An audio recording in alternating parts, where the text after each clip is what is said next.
Selamat pagi, salam Pancasila. Perkenalkan, nama saya Fikrin Sofiani Sobilan SPD. Saya guru pendidikan agama Kristen dan Budi Pekerti di SD Gemit Anona 1 Kupang. Pada video kali ini, saya akan berbagi praktik baik bagaimana saya mengantarkan rekan guru sejawat saya menemukan solusi terbaik dalam dirinya sendiri untuk menyelesaikan permasalahan yang terjadi di dalam kelas menggunakan strategi keterampilan coaching dengan metode Tirta. Ada tujuan, identifikasi, rencana aksi, dan tanggung jawab. Bagaimana langkah atau proses selanjutnya? Mari kita simak video berikut ini. Sebutan udah nama kata keluarga, sama satu dari sini, satu dari sini. Apa? Oke, Abda. Sebutan dari situ saja.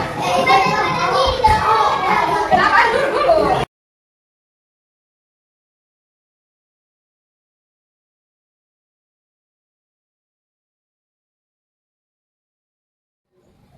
Permisi Ibu. Hai, silakan duduk. Bagaimana? Ada yang bisa saya bantu? Aduh, minta maaf Ibu, saya sudah mengganggu waktu Ibu sebentar. Tidak apa-apa kok. Gimana sih? Ini saya mau sharing-sharing sedikit. Oke, soal apa? Keadaan kelas saya yang sangat tidak kondusif hari ini dan pembelajarannya sangat tidak menyenangkan. Di kelas ya? Iya. Oke, kelas 2 kan Bu? Iya. Oke. Namanya tidak menyenangkan dan kondusif. Ini seperti apa sih Bu? Hari ini anak-anak sangat tidak suka dengan pelajaran mungkin dan karena mereka sangat ribut, mereka masuk keluar kelas, sibuk dengan kehidupan mereka seperti itu dan pembelajaran tidak berjalan sesuai dengan tujuan pembelajaran yang sudah saya buat. Oh, jadi anak-anak di kelas itu ribut, Iya. kemudian asik dengan urusan mereka sendiri ya. Akhirnya tujuan pembelajaran yang ingin dicapai Ibu itu tidak berhasil. Iya. Seperti itu Iya. ya. Oke. Kalau begitu nih Ibu, memangnya kelas impian Ibu itu seperti apa sih? Kelas impian yang saya impikan sudah pasti kelasnya itu tenang. Oke. Pembelajarannya yang saya sampaikan itu mereka fokus Sampai ya, sampai kepada mereka, lalu kelasnya disiplin. Betul sekali. Itu yang saya impikan seperti itu.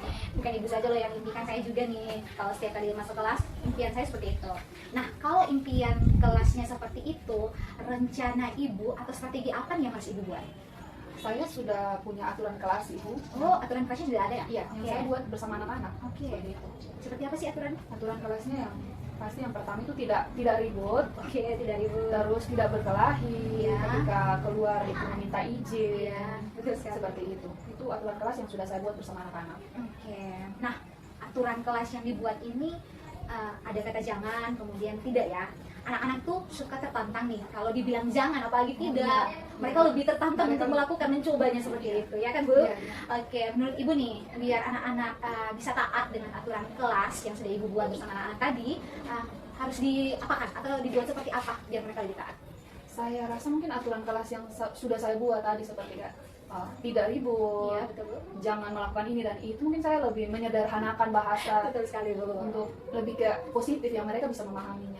Oke, dibuat sederhana dengan kalimat-kalimat yang lebih positif ya. Iya. Jadi aturan kelasnya dibuat perlu diganti namanya apa? Iya, saya rasa perlu diganti dari aturan kelas mungkin ke lebih ke keyakinan kelas. Nah, ini brilian tuh Ibu. Jadi aturan kelasnya dibuat sederhana, lebih positif dari aturan menjadi keyakinan Keyakinan kelas. Nah, harapan dari Ibu apa nih? Harapan yang saya impikan ketika aturan kelas sudah berubah jadi keyakinan Iya. kelas, otomatis pasti kelasnya menjadi kondusif, Benar lebih sekali. disiplin, terus tujuan pembelajarannya itu bisa tercapai Tercapai dengan dengan adanya keyakinan kelas tersebut. Iya, setuju Bu. Nah, ini ide brilian Ibu. Jadi aturan kelasnya kita rubah menjadi keyakinan kelas. Nah, menurut Ibu kapan Ibu harus buat? Saya rasa secepatnya, karena kan proses pembelajaran itu Iya, terus berlangsung. terus, ya. Saya tidak mau dengan keadaan kelas yang tidak kondusif, anak-anak Betul. Kurang disiplin. terhambat dengan pembelajaran yang seharusnya mereka terima. Betul. Baik. Nah, dalam membuat keyakinan kelas nih Bu ya, siapa saja yang harus Ibu libatkan? Sudah pasti anak-anak itu mereka harus dilibatkan. Benar. Ketika membuat keyakinan kelas, mereka harus dilibatkan supaya ini kita melibatkan mereka ini untuk buat apa. Iya, betul sekali. Nah, ini tepat nih. Ide seperti ini harus Ibu segera eksekusi, karena ketika kita melibatkan anak-anak untuk terjun langsung terlibat secara aktif, mereka lebih bertanggung jawab dengan apa yang sudah kita sepakati bersama ya Bu ya. Iya. Oke Bu, semangat ya Bu ya. Iya. Jadi aturan kelasnya itu lebih dikemas lebih menarik lagi dalam keyakinan kelas. Iya. Kemudian saya menanti nih hasil atau dampak dari keyakinan kelas yang mau Ibu buat sesuai dengan ide tadi yang sudah Ibu sampaikan. Akan seperti apa sih kelas Ibu dari cerita yang hari ini saya dapatkan ya Bu ya? Siap Ibu. Oke, semangat ya Bu ya. Terima kasih, Oke. Bu. Selamat pagi anak-anak. Pagi. Apa kabar hari ini? Oke, di sini Ibu sudah punya 7 kata ajaib. Yang pertama, 7 kata ajaib yang pertama adalah Terima kasih. terima kasih. Yang kedua, maaf. Yang ketiga,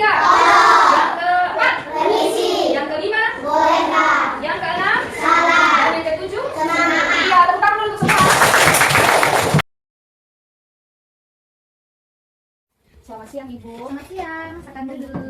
Iya.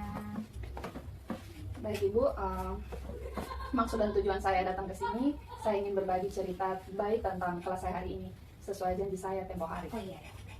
Oh ya, memangnya bagaimana dengan kelas Ibu setelah mengubah aturan kelas menjadi keyakinan kelas hari ini?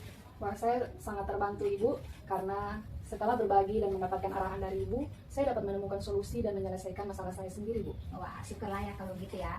Akhirnya Ibu bisa menemukan solusi untuk mewujudkan kelas impian Ibu.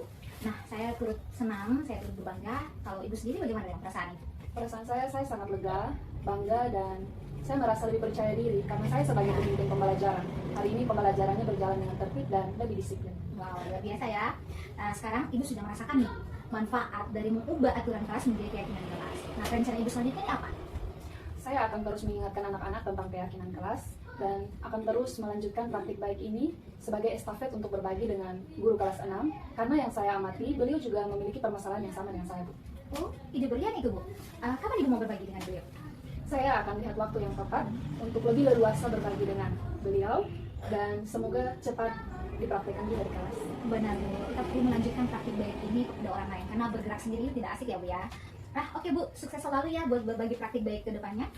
Baik Bu, terima kasih karena sudah beberapa hari ini sudah mendengar cerita saya. Terima kasih. Sama-sama Bu, saatnya kita menjadi agen perubahan dan saya tunggu cerita-cerita selanjutnya. Semangat ya Bu ya. Baik, Oke. terima kasih. Terima kasih telah menyimak video berbagi praktik baik dari saya. Salam dan bahagia.